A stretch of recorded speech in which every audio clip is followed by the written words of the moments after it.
जब से बीएसपी का मूवमेंट चला है तब से ही मुस्लिम समाज के लोगों का सोशल पॉलिटिकल क्षेत्र में उनका थोड़ा सा स्टेटस में बढ़ोतरी हुई है।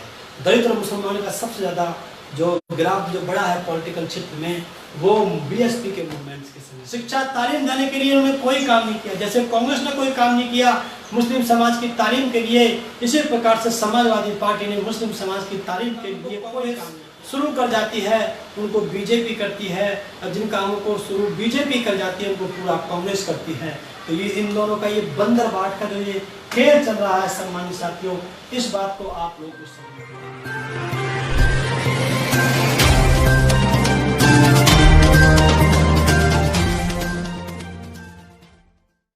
साथियों, बहुजन समाज पार्टी को मतलब मुख्य रूप से मुस्लिम समाज के लोगों को जो है बहुजन समाज पार्टी के साथ इसलिए जुड़ना चाहिए क्योंकि बहुजन समाज पार्टी यानी कि बसपा एक सामाजिक परिवर्तन का आंदोलन है। धीरे धीरे आपको समझ में आएगी, जो आपको समझानी है साथियों को जाकर के, कि बहुजन समाज पार्टी एक सामाजिक परिवर्तन का आंदोलन है। इसका उद्देश्य सत्ता प्राप्त करना नहीं है। अन्य पार्टीज का सत्ता प्राप्त करना उद्देश्य है। जिस इंटेंशन को लेकर के मान्यवर साहब काशीराम जी ने इस आंदोलन का बहुजन समाज पार्टी रूपी मूवमेंट का निर्माण किया, तो उसमें ये बात उन्होंने साफ साफ जिक्र की थी कि हमारा उद्देश्य सत्ता प्राप्त करना नहीं है, हमारा उद्देश्य सामाजिक परिवर्तन के लिए आंदोलन चलाना हमारा उद्देश्य है। तो और जो पार्टीज हैं उनका उद्देश्य सत्ता प्राप्त करना है, सामाजिक परिवर्तन करना नहीं है। और हमारा जो मतलब बहुजन समाज पार्टी का जो उद्देश्य है वो सामाजिक परिवर्तन है, वो सत्ता प्राप्त करना नहीं है। कुछ लोग इसको ठीक से समझ पाएंगे, बाकी कुछ लोग नहीं समझ पाएंगे, लेकिन धीरे धीरे आपको बाद में ये समझ में आएगी। नंबर 2, जो साहब काशीराम जी ने जो आंदोलन चलाया जिसमें SC ST OBC माइनॉरिटी समाज के लोगों को रखा कि ये एक शोषित वर्ग है, इसका शोषण सदियों से होता रहा है, उसके लिए जो आंदोलन जो उन्होंने चलाया है, तो उसमें साथियों उसी को बढ़ा करके आदरणीय बहन जी ने सर्जन में चेंज किया, वो बहुत काबिल तारीफ रहा, बहुत फायदेमंद रहा। लेकिन यहाँ पर मान्यवर साहब काशीराम जी ये कहना चाहते हैं कि जो बहुजन विचारधारा का जो आंदोलन था, शोषित वर्ग का जो आंदोलन जो साहब काशीराम जी ने चलाया था, उसमें मुस्लिम इंक्लूड था।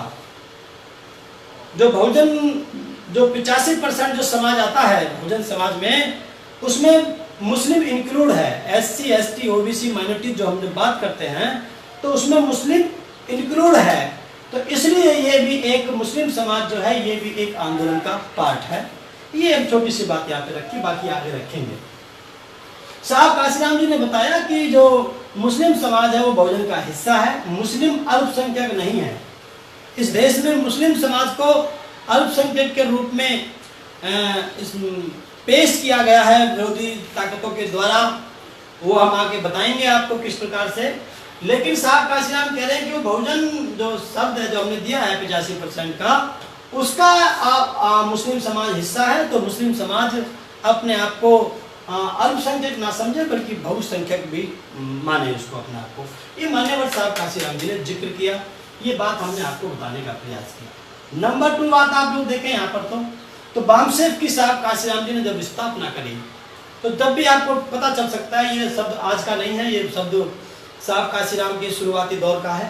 तो जब साहब काशीराम जी ने जब बामसेफ शब्द की जो है बामसेफ नाम के एक संगठन की नॉन पॉलिटिकल संगठन का जब उन्होंने निर्माण किया, तो उसमें आपको मिलेगा कि उन्होंने मुस्लिम समाज का वहाँ पर जो है ध्यान रखा। देखिए आप लोग, ये बामसेफ का इसका जो पूरी डेफिनेशन है वो हमने आगे दी है ब्रैकेट में, backward and minorities community employee federation, ये इन अल्फाबेट्स के इनके ये फुल फॉर्म है।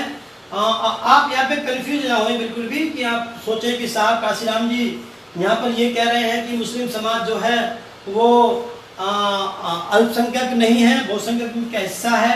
और यहाँ पे साहब काशीराम जी ने खुद माइनॉरिटी शब्द का प्रयोग किया। साथियों ये शब्द साहब काशीराम जी को आज के परिप्रेक्ष्य के हिसाब से लेना पड़ा, लेकिन साथ में वो ये कहना चाहते हैं कि आप अपने आप को कमजोर ना समझें। मुस्लिम सिख ईसाई पारसी बौद्ध ये सब जो लोग हैं ये अपने आप को कमजोर ना समझें, इनका भी आंदोलन हम लोग चला रहे हैं। तो ये बात यहाँ पे, लेकिन परिप्रेक्ष्य के हिसाब से जो है साहब ने जो है इसको साथ में रखा। साथियों ये बात जो है, इसका मतलब ये है कि बैकवर्ड माइनॉरिटी मतलब ये सब मुस्लिम, ईसाई, पारसी, बौद्धों के बारे में ये शब्द के अंदर आपको मिलता है एम के अंदर। तो साहब काशीराम जी ने जब बामसेफ की स्थापना करी तो मुस्लिम समाज का विशेष रूप से वहाँ पर हिस्सा बना करके रखा। तो मुस्लिम समाज को एक बात यहाँ पे ये भी ध्यान रखनी चाहिए कि हमारा आंदोलन मुस्लिम समाज के साथ अन्य समाजों के साथ साथ मुस्लिम समाज के लिए भी आंदोलन है। यहाँ पर हम केवल ये नहीं कहना चाहते हैं कि केवल मुस्लिम समाज का ही हित ही बीएसपी में सुरक्षित है। हम ये कहना चाह रहे हैं यहाँ पर कि अन्य समाजों के साथ साथ मुस्लिम समाज का हित भी बहुजन समाज पार्टी में सुरक्षित है। ऐसा मान्यवर साहब काशीराम जी ने आंदोलन चलाए थे, जगह जगह इस तरह के सम्मेलन भी किए थे। तो साथियों तो इसलिए साथियों ये बातें हमने आपको बताई, ऊपर की 2 बातें। तो मुस्लिम समाज जो है इस आंदोलन का हिस्सा है, इसकी शुरुआत ही मुस्लिम समाज को इंक्लूड करते हुए हुई है। तो हमको इसको समझना चाहिए और लोगों को समझाना चाहिए। तीसरी बात में हम लोग यहाँ पर रख रहे हैं कि फातिमा शेख के द्वारा सावित्री बाई फुले को स्कूल के लिए जमीन मुहैया कराना। फातिमा शेख जो एक मुस्लिम हमारी महिला थी पुणे के अंदर, जो सावित्री बाई फुले जो कि जो है ज्योतिबा फुले जी की वाइफ थी, जिसको ज्योतिबा फुले जी ने अपनी वाइफ को पढ़ाया, फिर स्कूल खुलवाने के लिए उनको जो उनका बहुत बड़ा आंदोलन था शूद्रों के लिए, शिक्षा के लिए। क्योंकि साथियों शिक्षा बहुत जरूरी है। मैं जब अध्ययन करता हूँ कमरे में बैठ करके तो लगता है कि ये विरोधी लोग जो हैं जीत क्यों जाएंगे, इस आंदोलन को कमजोर कैसे करना चाहते हैं। तो सबसे पहले जब हम लोग ग्रामीण क्षेत्र में जाते हैं तो वहाँ पर शिक्षा नाम की कोई चीज़ नहीं है। वहाँ पर हमारे लोग क्या है, अधिकांश जो मूवमेंट के कर्णधार लोग जो है, जो वो अधिकांश क्या करते हैं, चाहे वो लोधी भाई हो चाहे हमारे और ऐसी भाई हो हमारे, तो वो क्या करते हैं, वो ज़्यादातर मिस्त्री का काम सीख लेते हैं। उसके बाद वो मिस्त्री का काम सीखने के बाद फिर जब उसके बच्चे बड़े होते हैं तो अपने बच्चों को मजदूरी पे वो लोग ले जाते हैं कि 2 पैसे और बढ़ कर के आएंगे। तो इस प्रकार से उस परिवार के अंदर मिस्त्री और लेबर के नाम का एक वर्ग क्रिएट हो जाता है। तो शिक्षा से वो बहुत दूर हो जाता है और शिक्षा से ही ये मूवमेंट चल सकता है। तो शिक्षा को ख़त्म करने का ये बहुत बड़ा प्रोग्राम है। क्योंकि ये साहब, क्योंकि ये जो है ये वो महिला है फातिमा शेख, यानी कि मुस्लिम समाज की वो महिला है जिन्होंने स्कूल खोलने के लिए शूद्र समाज के लिए, विशेष रूप से महिलाओं के लिए, क्योंकि महिला भी शूद्र के अंदर आती हैं, तो उनको लिए जो है स्कूल खोलने के लिए अपनी ज़मीन भी मुहैया कराई। और जहाँ तक कि कभी कभी हमको सुनने में आता है, पढ़ने में मिलता है हम लोगों को कि वो अपनी साड़ी भी दे दिया करती थी कि आपकी अगर साड़ी किसी ने गंदी कर दी है तो आप जो है उसको, आप साड़ी को खुद आप हमारी को आप पहन सकते हो। तो ये एक बहुत बड़ा आंदोलन का हिस्सा थी ये, देखा जाए तो उस समय दौर में। तो मुस्लिम समाज का बहुत बड़ा योगदान रहा है। आप जानते होंगे, आपने फोटो भी देखे होंगे, एक मुस्लिम समाज के हमारे वो थे हसन जैसी कुछ नाम था, जिनको बाबा साहब को जिन्होंने अपने रोजा अख्तियार पार्टी पर उन्हें आमंत्रित किया था। एक बहुत बड़ी बात थी उस समय, एक अनटचेबल को योग्यता के आधार पर उनको जो है तो बड़े लोगों के द्वारा उसमें इनवाइट करना, उसके बाद फोटो वाइड आप उसको देखते हैं।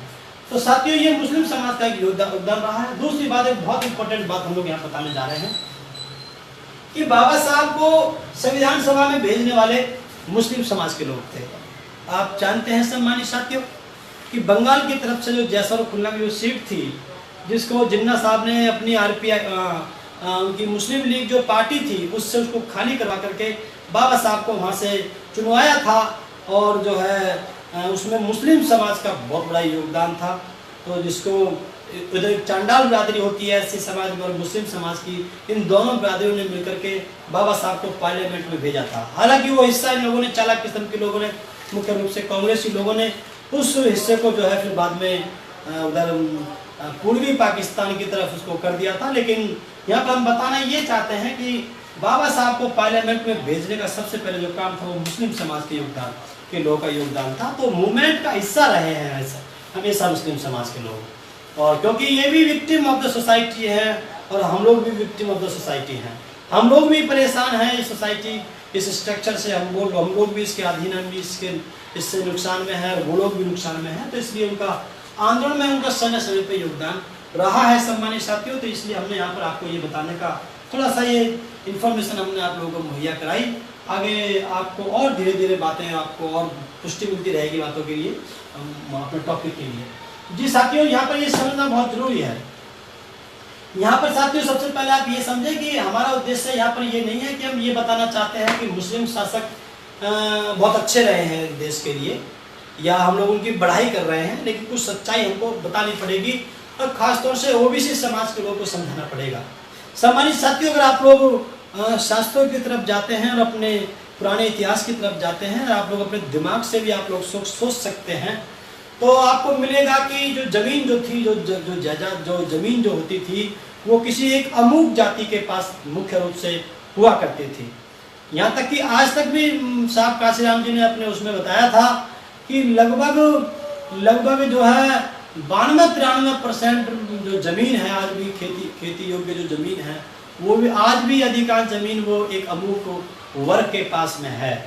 तो उसके बाद में साथियों ये किस प्रकार से बढ़ी, तो ये हम आपको बताने जा रहे हैं कि मुस्लिम शासकों का सबसे ज़्यादा जो फायदा देश में, मुस्लिम शासकों जो ये हम लोगों को बरगलाते हैं, ये हिंदू मुसलमान के नाम पे झगड़ा कराते हैं, और ख़ास तौर से ओबीसी समाज को और एससी समाज को हिंदू के नाम पर झोंक करके मुस्लिम नाम के मुस्लिम भाइयों के खिलाफ खड़ा करते हैं। तो ये हमारे ओबीसी समाज को मुख्य रूप से समझना पड़ेगा। हालांकि दलित समाज तो धीरे धीरे समझने लगा है, लेकिन हमारे ओबीसी समाज को इस बात को समझना पड़ेगा कि मुस्लिम शासक जितने भी हुए हैं यहाँ पर, जितने भी मुगल शासक यहाँ पर आए हैं, या क्षेत्र के जो लोकल लोगों ने जो धर्म परिवर्तित करने के बाद में जो छोटे छोटे शासक रहे हैं, या बड़े बड़े बाबर जैसे लोग रहे हैं, अकबर जैसे लोग रहे हैं, ऐसे बहुत की लिस्ट है, तुगलक जैसे जो लोग रहे हैं, तो इन्होंने सम्मानित साथियों, इन्होंने लगभग 1200-1300 ईस्वी के आसपास ये जो गंगा और जमुना का जो एरिया था, इसके साथियों आप लोग ध्यान से सुने कि गंगा और जमुना का जो एरिया था, ये आप अच्छी तरह से जानते हैं। इस एरिया के बीच में जो दोयाब का जो क्षेत्र था, ये तराई का जो क्षेत्र था, क्योंकि ये गंगा जमुना के बीच में जो जमीन बनी है इस कुदरत के द्वारा, तो ये बड़ी उपजाऊ जमीन रही है आज भी। यहाँ पर पानी की कोई खास प्रॉब्लम नहीं होती है, तो प्रॉब्लम होती ही नहीं है, सबसे अच्छा पानी यहाँ होता है। तो इसलिए इस एरिया को आइडेंटिफाई किया मुगल शासकों ने, तुगलक जैसे लोगों ने इसको आइडेंटिफाई किया कि ऐसा कौन सा एरिया है जहाँ पे सबसे ज़्यादा जमीन को भूमि योग्य हम लोग वहाँ पे बना सकते हैं। तो सम्मानित साथियों, जिन लोगों के पास जमीन थी ऑलरेडी, जिनके पास में रहा करती थी, और जो शुद्ध समाज है, जिसमें ये ओबीसी समाज आज हम लोग उसको कहते हैं, डिप्रेस क्लास इसका नाम दिया माननीय साहब काशीराम बाबा साहब ने। तो ये जो जिसमें जाट है, गुर्जर है, यादव है, लोधी है, कुर्मी है, पटेल है, गडरिया है, पाल है, बघेल है, नाई है, धोबी है, धानुक है, कटीक है, ये जो बिरादरियां जो हैं, ये जो ओबीसी समाज की मुख्य रूप से 3-4 को छोड़ करके ऊपर की जितनी बिरादरियां इस प्रकार की जो मैंने आपको बताई, जिसमें लगभग 52% समाज जो ओबीसी समाज का आता है, इस समाज के पास में पहले जमीन नहीं हुआ करती थी। ये लोग जो है पहले दूसरे लोगों के जो है खेतों में काम किया करते थे। इसका जिक्र आपको, इसका वर्णन भी आपको मिल सकता है, और आपको इसका लक्षण भी मिल सकता है राजस्थान और हरियाणा के क्षेत्र में आपको यहाँ पे मिल सकता है। खास तौर से जो जाट भाइयों का जो वहाँ के लोगों से जो संघर्ष है, जो पहले वो लोग वहाँ पर काम किया करते थे जाट भाई, उनके घरों में, उनके खेतों में, बाद में फिर उनको ज़मीन मिली, तो ज़मीन जो मिली उसमें इनका बहुत बड़ा योगदान था। मैं खासतौर से जाट भाई जो बहुत जल्दी कूद करके हिंदू के नाम पर जो मुस्लिमों के खिलाफ खड़े हो जाते हैं, बहुत से आपने केस सुने होंगे, जाट गुजर ये सब लोग जो हैं, यादव वगैरह, ये बहुत जल्दी इनके खिलाफ जो खड़े हो जाते हैं, तो जाटों को, गुजरों को, यादवों को, लोधी कुर्मी, पटेलों को, इन लोगों को सबसे ज़्यादा लाभ हुआ मुस्लिम शासकों के माध्यम से। साथियों जब उन्होंने आइडेंटिफाई किया कि इस एरिया के अंदर सबसे ज़्यादा ज़मीन जो है वो उपजाऊ योग्य बन सकती है, तो इन्होंने ओबीसी समाज के लोगों को पकड़ा, मतलब शुद्ध समाज के लोगों को पकड़ा, जिनके पास में जमीन रखने का अधिकार नहीं था। शास्त्रों के हिसाब से आप लोग उसको पढ़ सकते हैं, समझ सकते हैं, इनके पास में धन संचय करने का अधिकार नहीं था, शिक्षा प्राप्त करने का अधिकार नहीं था। आपने संदूक ऋषि का आपके पास में उदाहरण है, इस प्रकार से आप लोग देख सकते हैं। सम्मानित साथियों, तो ये जो है उन्होंने, मुस्लिम शासकों ने जातिवाद उनके अंदर कोई था नहीं, उन्होंने उसको हटा करके शुद्ध समाज जो बहुत ज़्यादा उनके पास प्रैक्टिस थी, प्रैक्टिस इस बात की थी कि वो दूसरों के खेतों में काम किया करते थे। वो जमींदारों के बड़े बड़े लोगों के खेतों में काम किया करते थे, तो उनके पास एक्सपीरियंस था काम करने का। तो उस समाज को पकड़ा मुस्लिम शासकों ने, तुम लोग जैसे लोगों ने उस समाज को पकड़ा और पकड़ने के बाद में उनसे कहा कि भाई आप एक काम करो, आप इस जंगल, जो ये जंगल है या कोई यूजलेस जो जमीन है, वेस्ट लैंड जो है, जिसको हम लोग बंजर भूमि कहते हैं, इसको आप जाओ और जा करके आप इसको अपने कृषि योग्य बनाओ। तो साथियों, जो आदमी दूसरे की जमीनों पे काम करता हो, इसमें जाट इंक्लूड थे, कूदे इंक्लूड थे, यादव इंक्लूड थे, धोबी, ये कुर्मी पटेल इंक्लूड थे इसके अंदर, लोधी इसके अंदर इंक्लूड थे हमारे साथियों, उसी समय के हैं ये लोग। तो इनको पकड़ा। पहले लोग दूसरों के खेतों में काम किया करते थे, ऐसे समाज दूसरों के खेतों में काम नहीं करता था, वो अपने और काम करता था, जिसका हम लोग जिक्र हम आगे आप लोगों के बीच में करेंगे। तो ये समाज, इसीलिए इसको सछूत कहा है ललित सिंह यादव जी ने, और एक समाज को अछूत कहा है। तो सछूत वो था जो उनके खेतों में काम किया करता था। तो इस समाज के पास में एक्सपीरियंस होने की वजह से या इनकी स्थिति धीरे धीरे जो गिरती जा रही थी, बहुत खराब दयनीय थी, 2 रोटी में ये लोग उनके वहां पर काम किया करते थे। तो साथियों, उनको उन्होंने आइडेंटिफाई किया और ये कहा कि अब आप जो है अपनी जमीन खुद तैयार कर सकते हो, आप जंगल को काट करके अपनी जमीन तैयार कर लो, जो बंजर जमीन पड़ी है उसको आप लोग उस पे हल चला करके आप उसको तैयार करो। तो अगर देखा जाए तो इस देश में अगर इस देश में ओबीसी समाज अगर जमींदार बना है, उसके पास जमीन आई है, तो ये केवल और केवल ये मुस्लिम शासकों की देन है। लेकिन इस देश में ओबीसी समाज को सबसे ज्यादा हिंदू बना करके इस देश में हिंदू मुसलमान की आग में झोंकने का काम ये चालाक किस्म के लोग करते हैं, ये कांग्रेस बीजेपी के लोग करते हैं। इसलिए साथियों, हम लोग को खासतौर से ओबीसी समाज को इस बात को समझना पड़ेगा। हालांकि अब थोड़ी राहत है जब से माननीय साहब काशीराम जी का मूवमेंट चला, तो इसलिए हमने यहाँ पर जिक्र किया है कि पिछड़ा शूद्र वर्ग के गंगा जमुना के तराई क्षेत्र में कृषि योग्य भूमि जो मिली, उसमें मुस्लिम शासकों का सबसे बड़ा योगदान रहा। इसलिए मेरा ओबीसी समाज के लोगों से निवेदन है, आगे भी आप लोग इसको लोगों को समझाएंगे कि अगर आज आप लोग अपने पैरों पे खड़े हुए हो, आपके पास जमीन है, हालांकि वो जमीन भी कम होती जा रही है, बच्चे बढ़ते जा रहे हैं, जनसंख्या बढ़ती जा रही है, लेकिन जो आप लोग के पास जो जमीन आई है, जो आप इंडिपेंडेंट बने हैं, तो वो केवल और केवल मुस्लिम शासकों की देन थी। इस बात को मैं नहीं कहता, इस बात को चौधरी चरण सिंह जाट समाज के नेता ने भी कहा है, जो कि प्रधानमंत्री भी रहे हैं कुछ दिन भारत के। तो इसलिए उन्होंने भी कहा है, उनको आपको जिक्र मिलेगा आपको हरियाणा क्षेत्र विधायक जो पश्चिम उत्तर प्रदेश में जो उनका मूवमेंट चला था, उसमें जाट और मुसलमान ने मिलकर के मूवमेंट किसान के नाम पे चलाया था, और बहुत से जाट भाई मुसलमान भी बने थे। आपको शायद ये आगे आपको जिक्र, ये अलग कॉन्सेप्ट हो जाएगा। तो इसलिए मेरे सम्मानित साथियों, ये जो है मुस्लिम समाज पे बहुत बड़ा योगदान इन लोगों का रहा, और मुस्लिम समाज का इन लोगों पे योगदान रहा है। आप लोग आपस में कॉन्फ्लिक्ट कर करके, एक दूसरे से ईर्ष्या करके, दूसरे के कहने में आकर के आप लोग अपने आप को आग में ना झोंकें, इनकी राजनीति को ना चमकाएं, ये मैंने आपको बताने का प्रयास किया। देखिए साथियों, जब तक आप किसी काम को करवाना चाहते हैं, उसके लिए आप प्रमोशन नहीं देंगे, आप उनको मोटिवेट नहीं करेंगे, कुछ उसको लाभ नहीं देंगे, कुछ रिलैक्स नहीं देंगे, कुछ इम्यूनिटी नहीं देंगे, कुछ प्रिविलेज नहीं देंगे, तो फिर आपको वो काम करने में सरकार को दिक्कत होती है। इसलिए सरकार ने, दिल्ली सल्तनत ने 3 मुख्य घोषणाएं करी, 3 अनाउंसमेंट किए, जो कि जिक्र में डॉक्टर साहब ने किया है कि जो बंजर भूमि है उसको उपजाऊ बनाएगा वही मालिक होगा। मतलब जो बंजर भूमि को उपजाऊ बनाएगा वही उसका मालिक होगा। इससे पहले क्या होता था? इससे पहले ये लोग बंजर भूमि को उपजाऊ तो बनाते थे, लेकिन किसी दूसरे जमींदार जिनके वहां वो काम करते थे, उसके इंस्ट्रक्शन पे, उसके आदेश पर, उसके ऑर्डर पे वो जमीन को, बंजर भूमि को साथ साथ तैयार करते थे, और वो जमीन उसी मालिक की होती रहती थी। तो मेहनत तो हमारा ओबीसी भाई करता था, मेहनत तो हमारा शूद्र समाज के लोग, ये लोग करते थे, पिछड़े वर्ग के लोग। लेकिन लाभ किसको होता था? वो सेकंड क्लास के जिनको आप लोग जानते होंगे, उन लोगों को वो होता था। इनके पास, बेचारों के पास कुछ नहीं होता था। लेकिन उन्होंने एक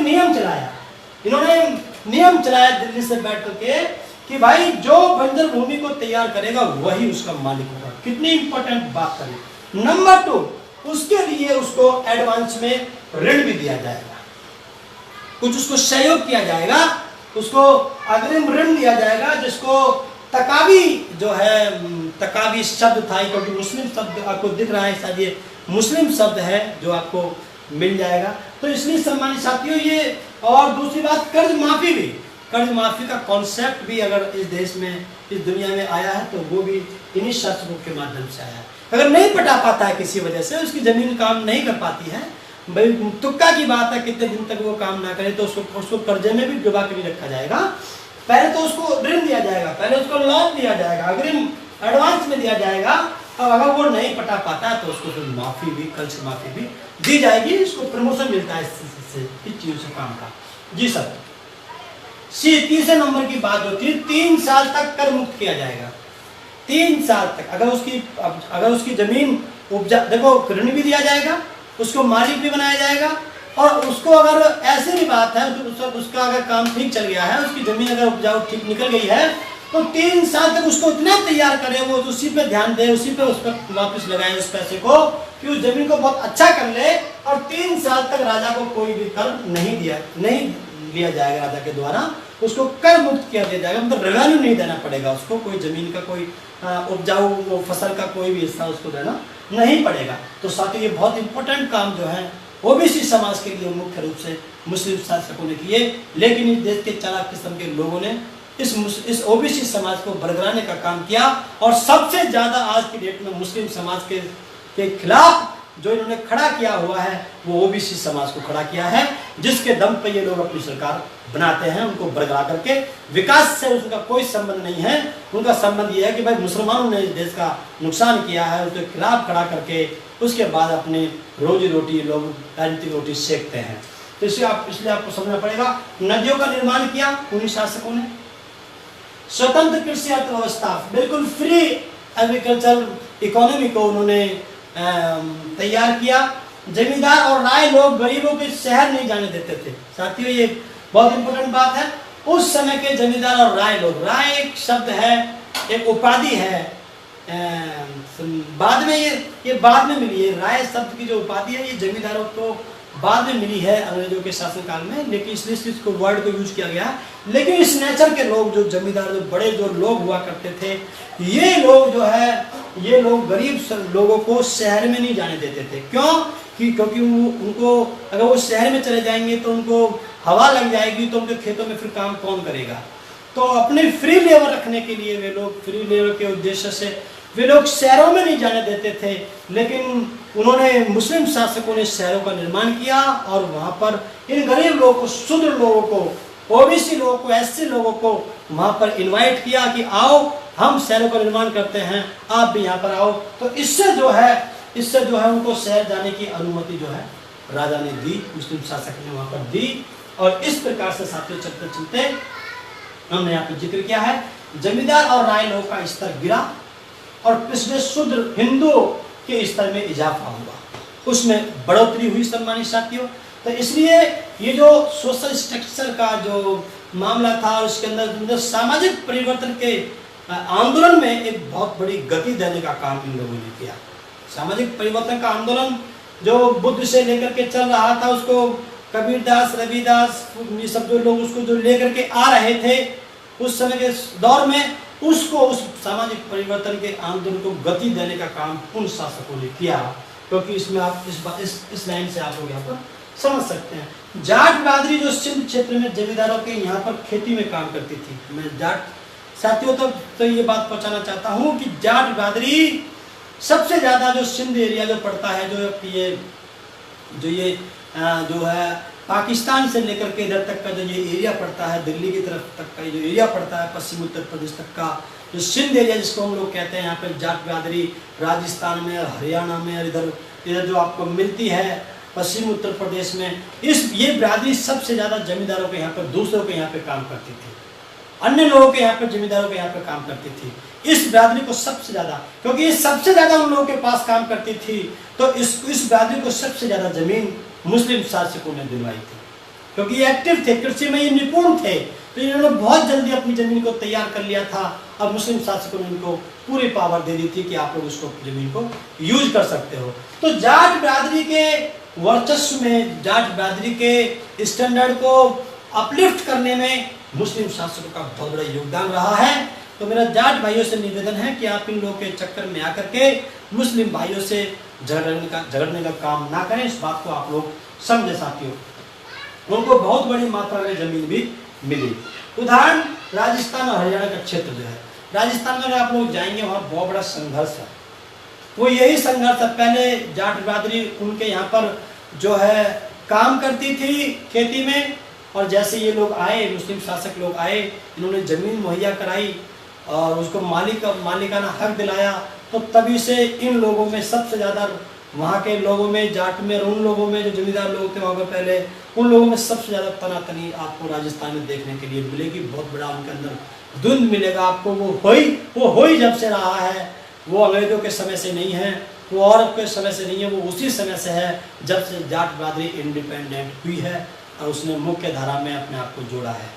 तो इसलिए मेरा उनसे भी निवेदन है, इसी प्रकार से चाहे गुजर भाई हों वो इस एरिया में पड़ जाते हैं, चाहे वो लोधी भाई हों, चाहे वो कुर्मी हों, पटेल हों, यादव हों, ये जो बिरादरियाँ हैं मुख्य रूप से जो जमींदारी बिरादरी जो कही जाती हैं, जिनके पास ज़मीन होती है, इनको जमींदार बनाने का सबसे बड़ा योगदान जो है वो मुस्लिम समाज के शासकों का है। तो आप लोग उनमें भ्रम में ना पड़ करके आप लोग इसको आप लोग साथियों, ये बहुत बड़ी इंपॉर्टेंट बात यह है कि भाई जब वो जमीन ही बांट रहे थे सबको, तो फिर दलितों के पास जमीन क्यों नहीं मिल पाई?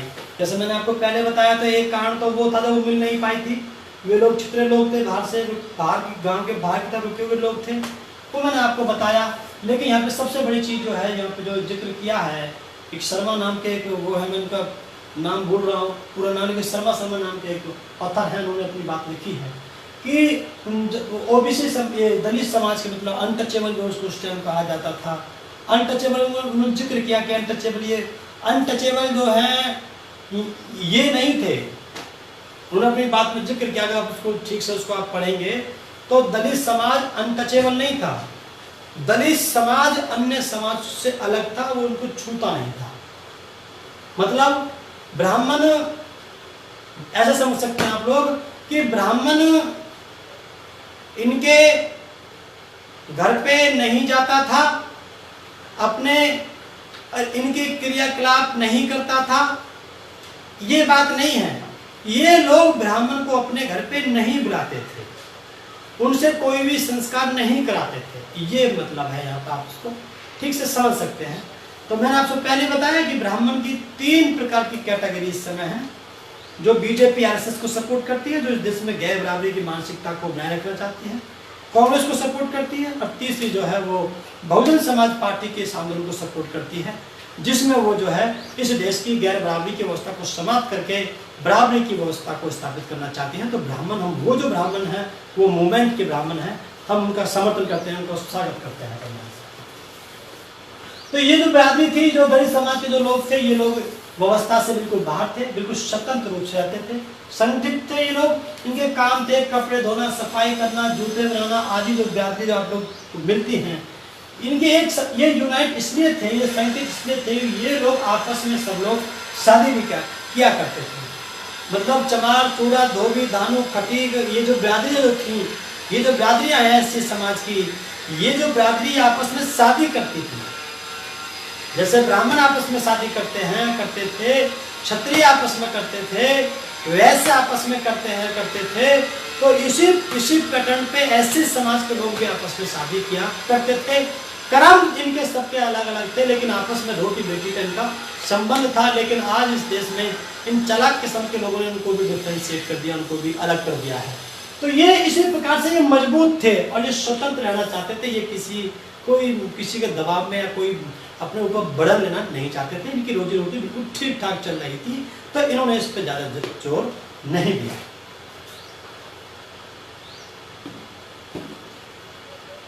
जब शूद्रों को उनकी जमीन का मालिकाना हक मिलना शुरू हुआ, तो उनको अधिक ऊर्जा से काम करने का अवसर मिला, और उसके बाद में वर्ण व्यवस्था के डंक से उभरकर वो मजबूत होने लगे।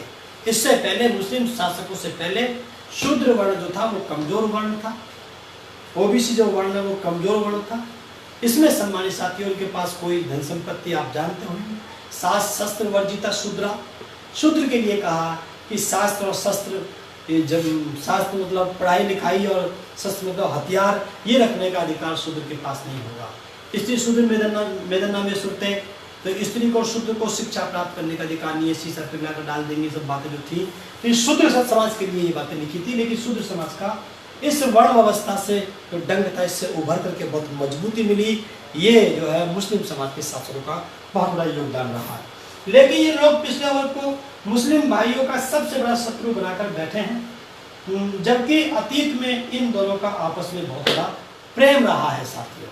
तो ये बात मैंने आपको पहले भी बताई है कि आप लोग आपस में झगड़ने का काम ना करें, जैसा कि ये लोग हमको आपस में झगड़ाते हैं, लेकिन इनके क्या क्या संबंध हैं ये बात आप देख सकते हैं। एक स्लाइड के माध्यम से हम आपको बताएंगे कि किस प्रकार से लोग शादी विवाह आपस में करते हैं और हम लोगों को ये लोग बदलाते हैं। जैसा हमने एक स्लाइड में हमने आपको पहले भी बताया था कि ये जो है किस प्रकार से एक अमुक जाति का उसमें पार्लियामेंट में, लोकसभा में, राज्यसभा में, जुडिशरी में, IAS में, IPS में, इन अधिकारियों में सब में किस प्रकार से एक बिरादरी का वर्चस्व है। 96% तक एक ही बिरादरी का वर्चस्व है। तो उस हमने जिक्र किया था, उसी पर जिक्र हम लोग आज आपके सामने यहाँ पर कर रहे हैं। ये हमको बदलाते हैं साथियों, सम्मानित साथियों। लेकिन आप देखें इनका जो रामविलास पासवान जो है, इनका जो रामविलास पासवान जी जो हैं, जो नेता हैं, इनकी पत्नी ब्राह्मण, मतलब दलित, उनको ब्राह्मणों को दलित, मजबूत दलित मिल जाए कोई दिक्कत नहीं है, लेकिन हमको ये हिंदू मुसलमान के नाम पे झगड़ा कराते हैं। ये आपको आगे आपको मिलेगा। जैसे उदाहरण के लिए रामविलास पासवान की वाइफ जो है वो ब्राह्मण है, प्रकाश अम्बेडकर जी की वाइफ ब्राह्मण है, जो है सांसद उदित राज जो है। इसमें साथियों आप लोग देख सकते हैं, हमने डाटा इकट्ठा किया है, इसमें एक दो चीज इधर हो सकती है, लेकिन उसको हम लोग आप समझ सकते हैं, आप देख लेंगे। उदित राज जो है सांसद जी, उनकी पत्नी ब्राह्मण है, रामदास अठावले की पत्नी ब्राह्मण है। तो मतलब ब्राह्मण भाइयों को यहाँ पर कोई दिक्कत नहीं आ रही है, लेकिन स्ट्रक्चर में हमको दिक्कत आती है। तो ये साथियों हमने सबसे बड़ी इंपॉर्टेंट चीज जो है, सबसे बड़ी जो इंपॉर्टेंट चीज है वो हम आपको यहाँ से बताना चाहते हैं। ऊपर ब्राह्मण नेता और उनके दामाद, ये बात किसी साथी ने हमको ये भेजी है कि ये हमने इकट्ठा किया है ये, तो ब्राह्मण राजनेता और उनके दामाद। तो जो जितने भी नेता हैं जो ये कहते हैं कि हिंदुत्व जो चिल्लाते हैं देश के अंदर, जो सबसे बड़े कर्णधार हैं, जो हिंदू धर्म के जो सबसे बड़े ठेकेदार बनते हैं, इस देश में स्थापित करना चाहते हैं हिंदू धर्म को हम लोग, वे लोग, उनके आप स्थिति आप लोग देख सकते हैं। ब्राह्मण राजनेता और उनके दामाद, अशोक सिंघल जो कि RSS का सबसे बड़ा वो बनता है, अशोक सिंघल जी जो RSS के बहुत बड़े कर्णधार हैं, उनकी बेटी जो सीमा सिंघल है, उनके जो वाइफ, उनके जो हस्बैंड हैं वो मुख्तार अब्बास नकवी है। शायद ये वही हैं जो बीजेपी में जो उनके नेता हैं, ये शायद वही हैं जो उधर से राजनीति करते हैं, प्रवक्ता हैं। अब देख लेंगे आप साथियों ये कौन लोग हैं, ये आपको समझना पड़ेगा, क्योंकि मुस्लिम धर्म में भी बड़ी जातिवाद है हिंदू धर्म की तरह, तो ये वही लोग हैं, आप इसको समझ सकते हैं। ये हम आपको बताएंगे। मुरली मनोहर जोशी की बेटी रेणु जोशी शाहनवाज हुसैन के साथ में उसकी शादी की, ये भी मुस्लिम समाज से है। लाल किस आडवाणी की बेटी रोशन आडवाणी की जो शादी हुई है अभी जो है दूसरी वाली, वो सलीम के साथ हुई है। लाल किस आडवाणी की भतीजी प्रतिभा आडवाणी अल्ताफ हुसैन के साथ, आप इसको पढ़ सकते हैं। सुब्रमण्यम स्वामी की बेटी सुहासिनी, ये नदीम हैदर के साथ है। ये आपको बाल साहब ठाकरे की पोती, मतलब उन्हीं के परिवार से उनकी पोती है, ये शहजाद के साथ है। परवीन तोगड़िया की लड़की जो है अशफाक मीर के साथ है। शीला दीक्षित बेटी ये लतीका दीक्षित, शेर हुसैन, आप उसको देख सकते हो, सारे के सारे मुस्लिम लोग हैं। ये सारे के सारे कर्णधार है हिंदू धर्म के, ये सारे दावा ठोकते हैं देश के अंदर कि हम लोग इस देश में हिंदू धर्म स्थापित करना चाहते हैं। आपको बदलाते हैं, OBC SC को बदलाते हैं, मुसलमानों के खिलाफ खड़ा करने का प्रयास करते हैं, लेकिन अपनी बेटी की शादी जिसको सबसे ज्यादा इंपॉर्टेंट माना जाता है कि बेटी बहुत प्यारी होती है, उसको वे लोग मुसलमानों को दे देते हैं। ये आपको साथियों देश के लोगों को इस बात को समझना पड़ेगा। ये बहुत इंपॉर्टेंट बात हम आपके बीच में लाए हैं कि ये सारी लड़कियां जो हैं वो मुसलमानों के घर में हैं, और आप साथियों इसमें से आपको और भी बहुत सी चीजें मिल सकती हैं। ये मुस्लिम नेता हैं हमारे जिनकी पत्नियां ब्राह्मण हैं। ये आपको ये उमर अब्दुल की पत्नी वो पायलनाथ वो ब्राह्मण है, शाहरुख खान की पत्नी ये सब ब्राह्मण हैं। ये सब बात, ये आमिर खान की जो पहली पत्नी रीना दत्त ब्राह्मण, दूसरी पत्नी किरण ब्राह्मण, सैफ अली खान की करीना कपूर जो है कास्ट ब्राह्मण है। तो जो कपूर वंश जो चलता है सब, उसके अंदर आप इसको देख सकते हैं। उसके पिता जो हैं सैफ अली खान जी के पिताजी ने जो शादी की है वो सैफ अली खान के जो है उनके जो पिताजी हैं उनकी भी जो है शर्मिला टैगोर वो भी ब्राह्मण है। तो इस प्रकार से आप लोग देख सकते हैं जो हिंदू मुसलमान के नाम पर जो झगड़ा कराते हैं, और इसमें ब्राह्मण हमारे भाई को कुछ हिस्सा जो भवरा कर्णधार होता है, उनकी लड़कियां खुद मुसलमान भाइयों के साथ में है। मैं ये नहीं कह रहा हूँ कि उन्होंने गलत कर रखा है, मैं ये नहीं कह रहा हूँ कि ये काम गलत है, ये तो अच्छी बात है। आपस में प्रेम बनता है, रोटी बेटी के संबंध से आपस में प्रेम बनता है। ये तो विदेशों के जिन देशों में आपस में प्रथम विश्व युद्ध के अंदर, द्वितीय विश्व युद्ध में जो झगड़ा हुआ था मित्र शक्ति और विश्व शक्ति के बीच में, तो जो आपस में जो देश में जो बॉर्डर मिलते थे वहाँ पे झगड़ा जो रोज रहता था उसके बाद में, तो वहाँ पर भी वहाँ पे सोशल साथियों ने, समाज शास्त्री साथियों ने कहा था कि भाई ये बॉर्डर के जो एरिया है उसमें आप लोग आपस में लड़की का संबंध बनाओ, लड़का लड़की आपस में लेने देने का शादी संबंध बनाओ, रोटी बेटी का संबंध बनाओ, तो झगड़ा खत्म हो जाएगा। तो ये बात मैं इस बात का विरोध नहीं कर रहा हूँ कि उन्होंने ये काम क्यों किया, वो उनका अधिकार है। भारत देश का संविधान सभी लोगों को आपस में किसी को भी योग्यता के आधार पर जो है उसको वो शादी करने का प्रावधान उसमें है, और मतलब आप शादी कर सकते हो, और हिंदू मैरिज एक्ट में भी ये प्रोविजन सारे हैं। लेकिन मैं ये कहना चाहता हूँ यहाँ पर कि ये लोग आपस में तो संबंध बनाते हैं, हम लोगों को आप लोगों को झगड़ा कराने का काम करते हैं। तो ये संबंध बनाए, अच्छी बात है, ये तो अच्छी बात है, इससे देश को नुकसान कुछ भी नहीं है, लेकिन कम से कम हमको झगड़ा ना कराएं। अगर कराते हैं तो आपको इन बातों को समझने की आवश्यकता है। इनके सारे जो दामाद हैं वो मुस्लिम हैं, और ये जो मुस्लिम जो कर्णधार बनते हैं इधर से, उनकी सारों की वाइफ जो है वो ब्राह्मण है, तो और दलित में भी ब्राह्मण है। सब चीज़ आपको हमने देने के लिए बताया सम्मानित साथियों। तो ये बातें हम आपको बताई हैं कि आप इनके चक्कर में आकर के जो है ना फिसलें, और इस हिंदू मुसलमान के नाम पर जो ये राजनीति करते हैं कांग्रेस बीजेपी के लोग, इससे आप लोग बच करके रहें। जी सर आगे।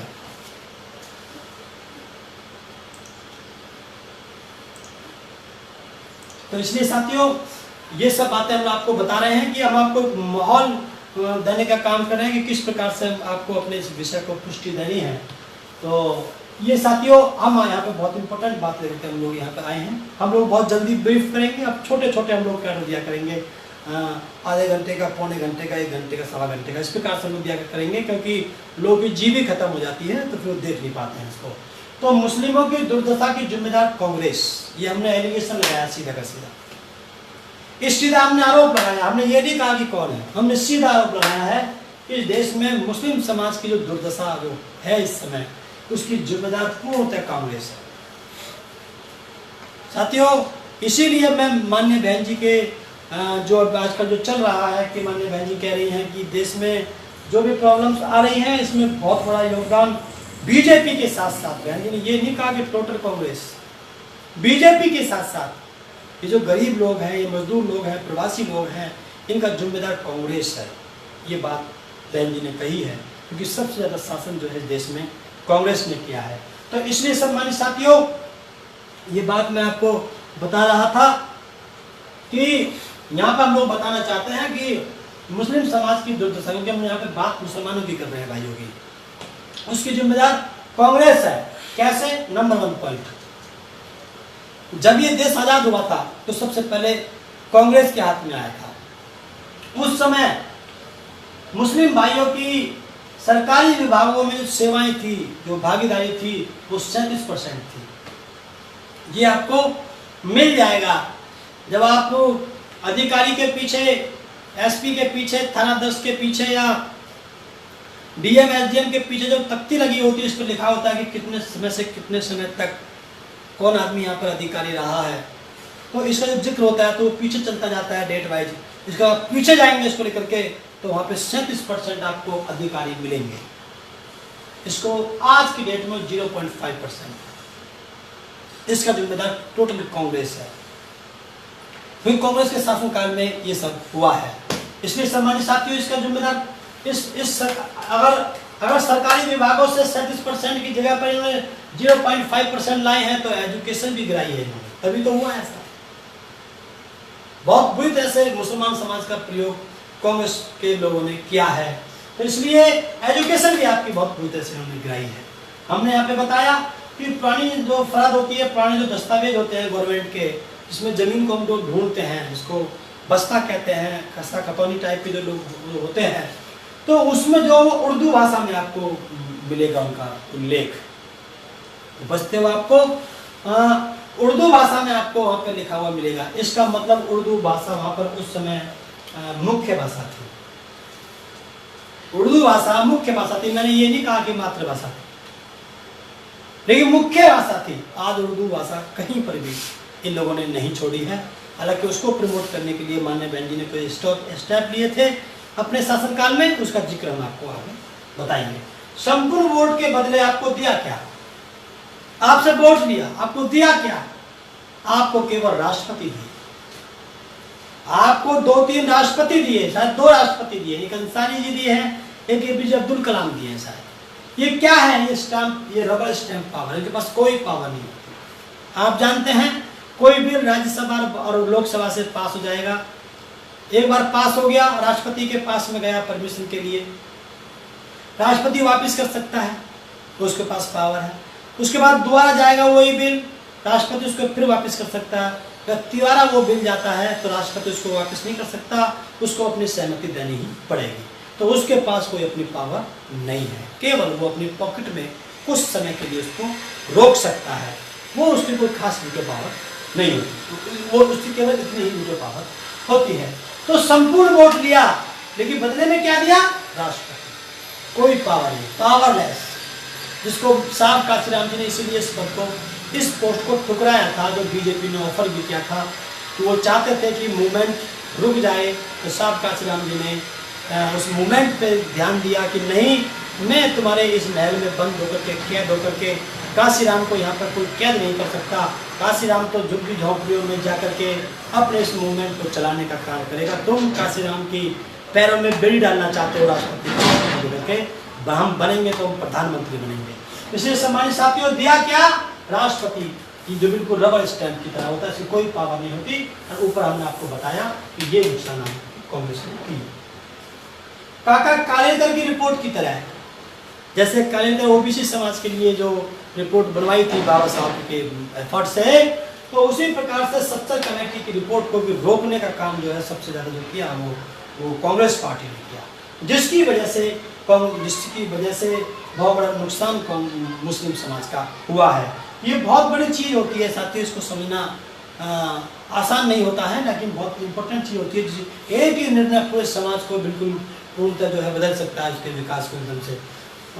पार्टी में नेतृत्व तो अमीर पूंजीपतियों को दिया गया। जो अमीर पूंजीपति हैं वो मुस्लिम समाज के लोग वो अपना आप समझ जाएंगे, आप उनको बताएंगे। तो जैसे हिंदू समाज से नाई लोग वहाँ पर जो है मुस्लिम बने, या दर्जी या छीपा, तेली, तमोली, धीमर, कुरैशी, अंसारी, ये जो लोग जो हिंदी टाइप के आपको सब दिखाई दे रहे हैं, ये उधर जाके जो मुस्लिम बने। और ये लोग जो वहाँ पे जो मुस्लिम लोग हैं, ये जो लोग हैं, ये कुमार टाइप के जो लोग बने, सैफी लोग जो बने, जो मुसलमान जो ये लोग जो बने थे, इन लोगों को साथियों वहाँ पे नेतृत्व नहीं मिल पाया। इनको टोटली इग्नोर किया गया। ये अगर देखा जाए तो 85-90% बिरादरियाँ इनमें से आती हैं, जिनको हम शूद्र समाज की बिरादरी उधर कहते हैं। सम्मानित साथियों, इसके लिए भी लाभ के लिए सोचने का काम आदरणीय बहन जी ने किया, उसका जिक्र हम आपको आगे सम्मानित साथियों करेंगे। आपकी घड़ी तो इसलिए साथियों आप पीछे हो गए, पीछे 8 मिनट हो गए। हाँ, तो ये जो है आपका, ये हमने जिक्र किया कि उन्होंने भी अन्य लोगों की तरह, बीजेपी की तरह, उन लोगों ने भी ऊंची जाति के लोगों को नेतृत्व दिया। मैं साफ कहना चाहता हूँ, लेकिन जो बेचारे जो OBC समाज की जो बिरादरियाँ थी, जो शूद्र समाज में आने वाली जो बिरादरी थी, जो इस व्यवस्था से दुखी होकर के जो उधर गए, उनको नेतृत्व नहीं मिल पाया, तो वहां पर भी उनका शोषण हुआ। और नवाब की औलादों को मंत्री बनाया, गरीबों की औलाद को मंत्री नहीं बनाया। टोटल वोट, अब नवाबों की औलाद को मंत्री बनाने के चक्कर में सारे मुसलमान भाइयों ने कांग्रेस को वोट दे दिया। इसलिए सम्मानित साथियों, इस बात को समझाने के लिए आपके बीच में मान्यवर साहब काशीराम जी आए। उन्होंने आपको ये बात को बिल्कुल क्लियर करके नीचे बैठ करके समझाया, जिसको बहुत से लोगों ने समझा और इस आंदोलन में सहयोग भी किया। जी सर, ये बात हमने आपको बताई। साथियों, आठवीं बात पॉइंट है यहाँ पर, अयोध्या की बाबरी मस्जिद को तोड़ने वाली कांग्रेस। और आप ये कहते हैं कि अयोध्या बाबरी मस्जिद टूटी है, तो उसको तोड़ने वाली कांग्रेस है, आपको जानकारी। कांग्रेस की सरकार थी, उसी के दम पर वो सब टूटी थी। उन्होंने उस पर ताला डाला था, और राजीव गांधी थे, कौन थे, उन्होंने उसको ताला डाला था और उन्होंने ही उस पर जो है उसी को तोड़वाया था। तो वो खुला था, तो उसको पहले ताला डाल के उसको बंद किया और फिर उसको तोड़वाया। ये काम जो किया ये कांग्रेस ने किया। ये मलयाला कांड है, हासिमपुरा कांड है, ये हमको हमारे साथी ने हमको बताया, सब डाटा हमने कलेक्ट किया है। 22 मई 1987 को हमारे एक साथी हैं, उन्होंने इसको बताया, नाम मेरा ठीक नहीं है। 22 मई 1987 को मेरठ कांड के अंदर 42 मुसलमानों की हत्या करके गंगा नहर में डालने का काम इसी कांग्रेस के शासनकाल में हुआ, इन्हीं लोगों के द्वारा हुआ। इसलिए हिंदू मुसलमान का मुद्दा के जो जनक है वो कांग्रेस है। इस देश में हिंदू और मुसलमान के मुद्दे की जो जनक है वो कांग्रेस है। बीजेपी तो इसको कैश कर रही है, जनक नहीं है वो, लेकिन कैश कर रही है। तो दावा ठोक दिया गया यहाँ पे मंदिर बनाएंगे, मुसलमानों के हम लोग खिलाफ हैं, जबकि आपको मैंने बताया कि इनकी सबसे ज्यादा जिनकी रिश्तेदारियां हैं वो वहां पर आपको देखने के लिए मिलेगी। तो इसलिए सम्मानित साथियों, ये जो मामला है हिंदू मुसलमान की, जो हिंदू मुसलमान मुद्दे की जनक कांग्रेस है, इसलिए इस बात को मुसलमान भाइयों को समझना पड़ेगा। ये सब कांग्रेसी नेता थे जो आज बीजेपी के, जिन्होंने बीजेपी को बनाया। तो कांग्रेस ने बीजेपी को बनाया, कांग्रेस उसकी माँ है बीजेपी की। ये देखिए, ये कांग्रेस आरएसएस की माँ है। हेडगेवार, लाला लाजपत राय, श्यामा प्रसाद मुखर्जी आदि जो नेता थे, सारे कांग्रेस जो सारे के सारे जो कांग्रेसी नेता थे, इन्होंने मिलकर के जनसंघ को बनाया, आरएसएस को बनाया और बीजेपी को इन्होंने लीड किया। तो मेरे कहने का मतलब यह है कि ये बात से मैं सहमत हूँ कि कांग्रेस जो है वो आरएसएस की माँ है, मतलब बीजेपी का बी पार्ट है। इसलिए सम्मानित साथियों, आपको इस बात को समझना पड़ेगा। और इन्हीं लोगों ने फिर भाजपा बनाई, और फिर जब साहब काशीराम जी का जब बाबा साहब का आंदोलन चला, तो इन्होंने उसको देखते देखते आरएसएस बनाई, जनसंघ बनाई, और जब मान्यवर साहब काशीराम जी का आंदोलन चला, उन्होंने जनसंघ को उन्होंने भाजपा में कन्वर्ट किया। इस प्रकार से साथियों ने राजनीति करी। तो आप जानते होंगे, एक तरफ राहुल गांधी है तो दूसरी पार्टी में वरुण गांधी है। एक पार्टी में राहुल गांधी है कांग्रेस में, तो दूसरी पार्टी में वरुण गांधी है। एक तरफ देवरानी है तो दूसरी तरफ जेठानी है। ये जो है सारा का सारा मामला आपको उसको समझ सकते हो। ये दोनों एक ही सिक्के के दो पहलू हैं। इसीलिए साहब काशीराम कहते थे कि एक सांप नाथ है, एक नागनाथ है। तो दोनों ही इस बहुजन समाज के लिए, ओबीसी समाज के लिए, SC ST माइनॉरिटी समाज के लिए, और अन्य ऊपर की जो बातियां उनमें गरीब समाज के लिए बराबर नुकसानदायक दोनों पार्टियां हैं।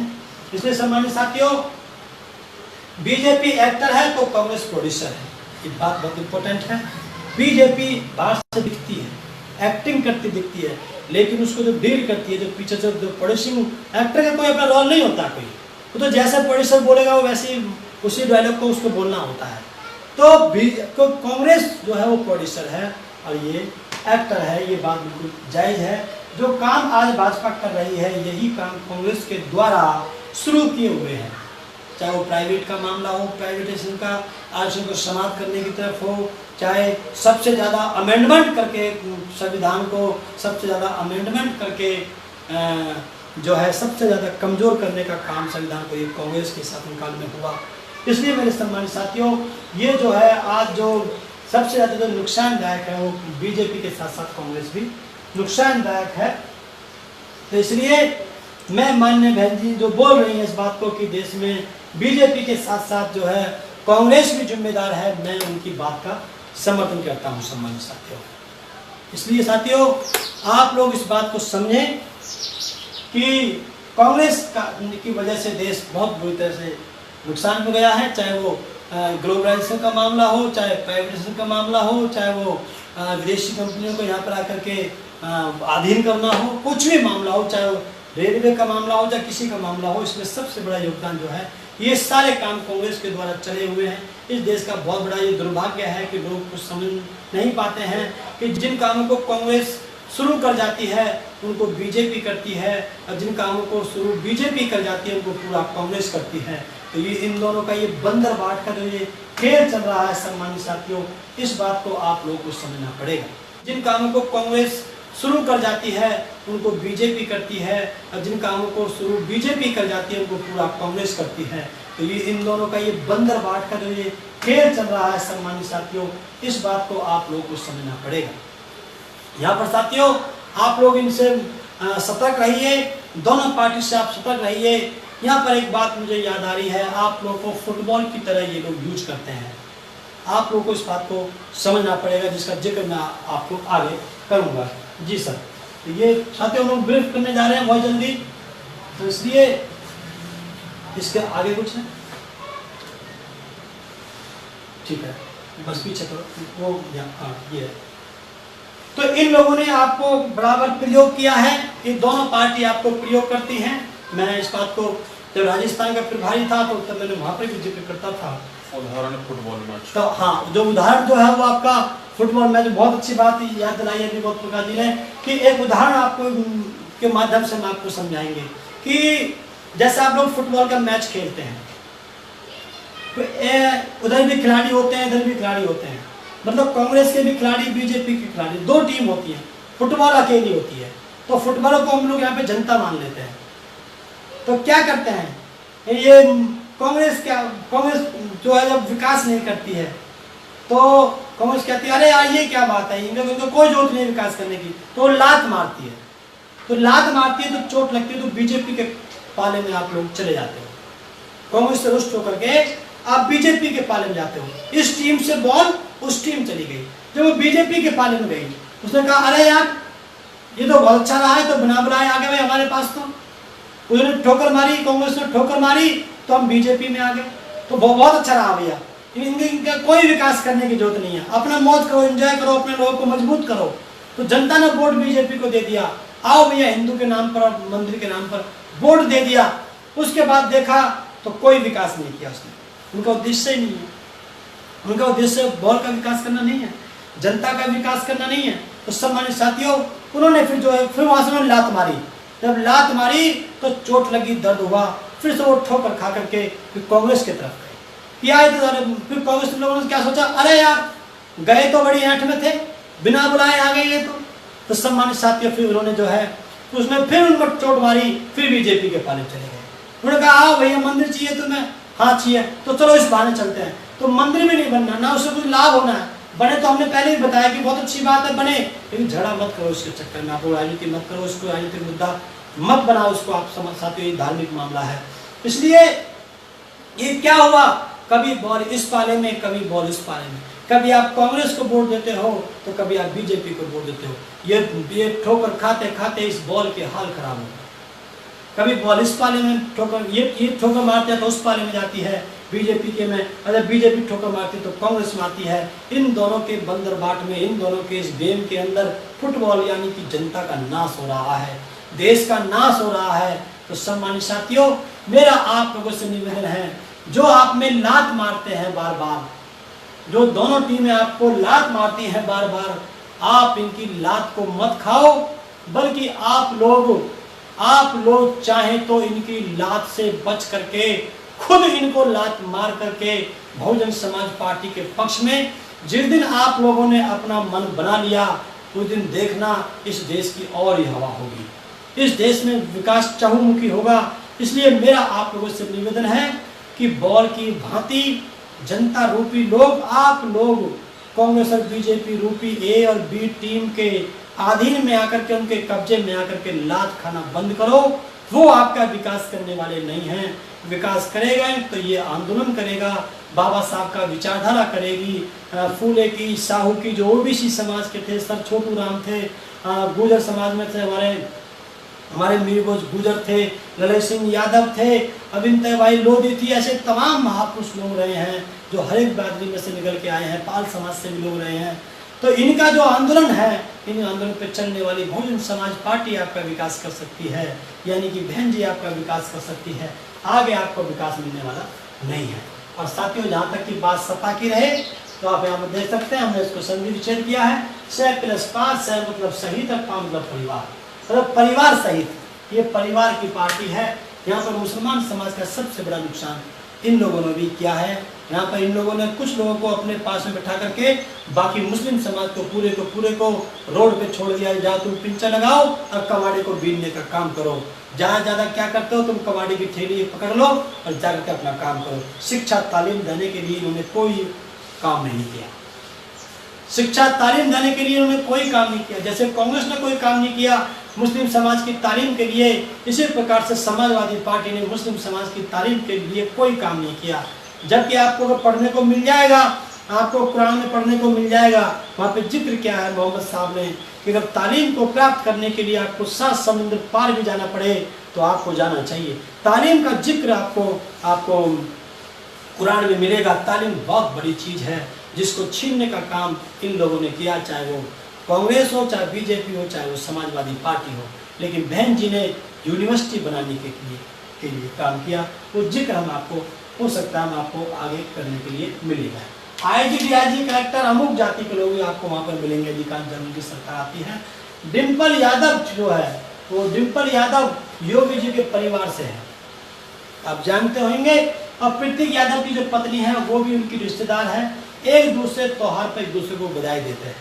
अभी आपने फोटो में देखा होगा, उनके आपस में रिश्तेदारी है। और रिश्तेदारी आप समझ सकते हो ये कितनी गहरी रिश्तेदारी है। तो अगर जो लोग ये कहते हैं कि वो उनके हितैषी नहीं है और वहीं पर बीजेपी में उनकी रिश्तेदारियां हैं, वहाँ पर उनके आने जाने के संबंध है। कभी कभी आपने देखा होगा अगर कोई परिवार के खिलाफ कोई लड़का लड़की आपस में शादी कर लेते हैं तो परिवार उसको छोड़ देता है कि भाई हमारे ये मन की बात नहीं है। लेकिन अगर आपकी बराबर रिश्तेदारी चल रही है, आना जाना चल रहा है, तो समझ लीजिए आपके घनिष्ठ संबंध है। तो उसके बाद उससे अगर आप यहाँ पर भी संतुष्ट नहीं हो रहे हैं तो आपको पता चलेगा। बहन जी ने भी इसका जिक्र बाद में किया था कि मुझे बाद में आभास हुआ कि जब गठबंधन चल रहा था उत्तर प्रदेश के अंदर, तो आखिरी सदन के समय में मुलायम सिंह यादव जी ने जो फाउंडर रहे हैं उसके समाजवादी पार्टी के, उन्होंने अग्रिम बधाई जो है PM मोदी जी को द्वारा प्रधानमंत्री बनने के लिए दी थी। ये कोई मोटे दिमाग का मामला नहीं था, या ये भी नहीं था कि दिमाग काम नहीं कर रहा था। दिमाग काम नहीं करता तो वो पार्लियामेंट में जाते ही नहीं। दिमाग काम तो अब तक भी कर रहा है। इसलिए समाज साथियों उनको सब कुछ पता थी, वो पुराने नेता थे, उनको सब कुछ पता थी। इसलिए उन्होंने जो है अपनी रिश्तेदारी को निभाया और मुसलमानों के साथ में धोखा किया। इसलिए मेरा आप लोगों से निवेदन है कि समाजवादी पार्टी भी बराबर नुकसानदायक है। BSP का क्या योगदान है ये हम आपको बता के अपनी बात को समाप्त करेंगे। BSP मूवमेंट के समय से ही पॉलिटिकल स्टेटस में विकास हुआ मुस्लिम समाज का। जब से BSP का मूवमेंट चला है तब से ही मुस्लिम समाज के लोगों का सोशल पॉलिटिकल क्षेत्र में उनका थोड़ा सा स्टेटस में बढ़ोतरी हुई है। दलित और मुसलमान का सबसे ज़्यादा जो ग्राफ जो बड़ा है पॉलिटिकल क्षेत्र में वो BSP के मूवमेंट्स के समय से ही बड़ा है। वरना कांग्रेस और बीजेपी दलित और मुसलमान को, मतलब खास तौर से कांग्रेस बीजेपी को, कांग्रेस मुस्लिम और दलित समाज को अपनी जेब की वोट मानते थे और उसी के अंदर वो लोग अपने लोगों को इकट्ठा अपने लोगों को उस पर चुनाव लड़वा करके उनको जितवा करके उनके वोट से MP MLA बना के अपनी सरकार बनाते थे। मुस्लिम समाज के छात्रों को छात्रवृत्ति दी। इससे पहले मुस्लिम समाज के लोगों को छात्रवृत्ति नहीं थी। मुस्लिम समाज के लोगों के पास छात्रवृत्ति का सुविधा नहीं थी, लेकिन आदरणीय बहन जी ने मुस्लिम समाज को भी छात्रवृत्ति दी। और साथियों सबसे बड़ा योगदान कितना बड़ा रहा कि आदरणीय बहन जी ने SC को, ST को, मुस्लिम को, इनको तो दे दी, लेकिन उनके साथ साथ में ब्राह्मण समाज के बेटे तक को भी छात्रवृत्ति देने का काम बहन कुमारी मायावती जी ने अपने शासनकाल में किया। इसलिए सम्मानित साथियों छात्रवृत्ति का जो कॉन्सेप्ट है जो कभी उन्होंने चलाया था, क्या नाम था उनका, छत्रपति साहू जी महाराज ने जो छात्रवृत्ति का जो कॉन्सेप्ट चलाया था उसी को आगे बढ़ाते हुए मुस्लिम समाज के लोगों को छात्रवृत्ति देने की शुरुआत आदरणीय बहन जी ने अपने शासनकाल में की, मतलब बहुजन समाज पार्टी ने की। OBC का सर्टिफिकेट देने का काम किया। आपको पता है कि सभी बिरादरी के लोग मुस्लिम बने हैं, तो जो OBC समाज के लोग जो मुस्लिम बने हैं उनकी स्थिति बहुत दयनीय है। उन लोगों को OBC समाज का सर्टिफिकेट देने का काम आदरणीय बहन जी ने किया। जब उनको OBC समाज का सर्टिफिकेट मिला तो उस OBC समाज की रिजर्व सीट पर उन लोगों ने जो है वो प्रधान बने, सरपंच बने, अधिकारी बने, तो तब जाकर थोड़ा सा उनका विकास हुआ। मथुरा के ईदगाह का कांड बहुत प्रसिद्ध कांड है साथियों, शायद आप लोगों को जानकारी ना हो। जब बहन जी की सरकार चल रही थी, तीसरी वाली सरकार में, तो बीजेपी ने सोचा कि इनको हमें इनको बदनाम करना चाहिए, तो मथुरा के अंदर एक ईदगाह है, उसको ढाने का प्रोग्राम बीजेपी आरएसएस के लोगों ने बनाया। तो बहन जी को जब पता चला, उस समय नसीमुद्दीन सिद्दीकी जो है वो बहुजन समाज पार्टी में बड़े कर्णधार, बहुत विश्वासी हुआ करते थे, उन्होंने उनको बताया। तो बताने के बाद बहन जी ने आदेश दिया शासन को, प्रशासन को, कि भाई आप लोगों को ये काम करना है कि ईदगाह के आपको 3 घेरे बनाने हैं। पहले घेरे में लोगों को रोकने से, अंदर ईदगाह तक पहुंचने से मना करना है। उनको पता थी कि वो फलाने दिन, पुरानी डेट उनकी रखी हुई थी, कि उनको जानकारी मिल गई थी कि उस दिन उसको तोड़ा जाएगा। तो बहन जी ने वहाँ पर 3 घेरे से बनवाया प्रशासन से, और वहाँ पर जो है पुलिस का व्यवस्था करी, आर्मी की व्यवस्था करी, और उसको ईदगाह को 3 घेरों में रखा। पहले घेरे में आपको बाहर से आए हुए उधर की तरफ बढ़ने वाले लोगों को रोकना है। नंबर 2, अगर पहले पे वो नहीं रुकते हैं, दूसरे के पास में आ जाते हैं, तो आपको उनको जो है उनके जो आपको उनको बिल्कुल पूरे बल का प्रयोग करना है, आपको फोर्स का प्रयोग करना है, जो मिलिट्री के पास जो पावर्स होती हैं आपको उसका प्रयोग करना है, और उसके बावजूद उसको तोड़ने का प्रयास करते हैं, तो पहली वाली पे आकर के आपको उनको किसी भी कीमत पे अंदर जाने नहीं देना है, चाहे उसके लिए आपको कुछ भी करना पड़े। इस बात के माध्यम से आप समझ सकते हो कि हम लोग क्या करना चाहते हैं। तो मुस्लिम समाज के लिए सम्मान के लिए हमेशा बहन जी ने प्रयास किया है। कोर्ट के फैसले पर हिंदू मुसलमान दंगा होने के पूरे चांस थे, आपको साथ जानकारी है, लेकिन बहन जी के शासनकाल में एक भी दंगा नहीं हुआ। कांग्रेस के शासनकाल में भी हुआ, बीजेपी के शासनकाल में भी हुआ, और समाजवादी पार्टी के शासनकाल में भी हिंदू मुसलमान दंगा बहुत बड़ा हुआ। मुजफ्फरनगर क्षेत्र का मामला आपको मुजफ्फरनगर मेरठ का बहुत प्रसिद्ध कांड वहाँ पर वो रहे हैं, आप उसके बारे में आपको जानकारी होगी। लेकिन आदरणीय बहन जी के शासनकाल में भी, बहुजन समाज पार्टी के शासनकाल में एक भी दंगा हिंदू मुसलमान के नाम पे नहीं हुआ, क्योंकि उसके अंदर सबसे ज्यादा नुकसान मुस्लिम समाज के भाइयों का भी होता है, तो वो डरा सा महसूस होता है। लेकिन बहन जी के शासनकाल में मुस्लिम समाज के लोग बहुत ही अपने आप को सिक्योर महसूस करते हैं। इसलिए मेरा मुस्लिम समाज के भाइयों से मेरा निवेदन है कि भाइयों, अगर आप सिक्योर तो महसूस करना चाहते हैं, आप अपने आप को प्रोटेक्शन में तो रखना चाहते हैं, आप अच्छे तो चाहते हैं कि बहन जी की सरकार बने, हम लोग सिक्योर रहें, लेकिन वोट दूसरी पार्टी को अगर आप देते हो तो वो आपके अपने बच्चों के साथ में बहुत बड़ा धोखा है। आप चाहते हो कि आपकी इज्जत सुरक्षित रहे, आप चाहते हो कि आप अपने आप नमाज पढ़ सकें, अपनी मस्जिद बना सकें, आपकी औरतें बुर्का पहन सकें, आप अगर चाहते हैं कि आप अपने सर पे टोपी रख सकें, अपने चेहरे पर दाढ़ी रख सकें, आप चाहते हो कि आपको मान सम्मान के साथ, स्वाभिमान के साथ आप अपनी ज़िंदगी जिएं, आपके बच्चे भी अच्छे अधिकारी बने, आपके बच्चे भी पढ़ लिख करके अच्छे नौकरियों में जाएं, तो आपके पास आपने सबका शासनकाल देखा है। मैंने आपको बताया है बहन जी के बारे में कि ओबीसी का सर्टिफिकेट दे के नौकरी लगवाने का काम आदरणीय बहन जी ने किया। कोई झगड़ा आज तक कभी बहन जी के शासनकाल में नहीं हुआ। इसका अगर बहन जी के शासनकाल में झगड़ा नहीं होता है तो इसका मतलब झगड़ा करवाने का काम सत्ता का होता है, वरना अगर सत्ता का नहीं होता तो पब्लिक का ही मामला होता, तो इससे बड़ा झगड़ा कोई नहीं हो सकता था। जब बहन जी के शासनकाल के अंदर हाई कोर्ट का फैसला आया था, उसके डिसीजन को लेकर कोर्ट का फैसला आया था, तो उसको डिसीजन को लेकर के लोगों ने सोचा था कि शायद बहुत बड़ी मार काट मचेगी, और आरएसएस के लोगों ने बहुत प्रयास भी किया था। लेकिन बहन जी के शासनकाल में ये बात कह दी गई थी कि जिस भी एरिया में, जिस जिले के अंदर भी अगर कोई अगर परिंदा भी पर मार गया, जरा सी भी मैंने कहीं पर बात मैंने सुन ली, तो वो डीएम सुबह डीएम नहीं रहेगा, और वो एसएसपी सुबह वो कप्तान सुबह कप्तान नहीं रहेगा। तो ये बात उसके इतना जब प्रेशर रहा बहन जी का, तो कोई झगड़ा नहीं हुआ।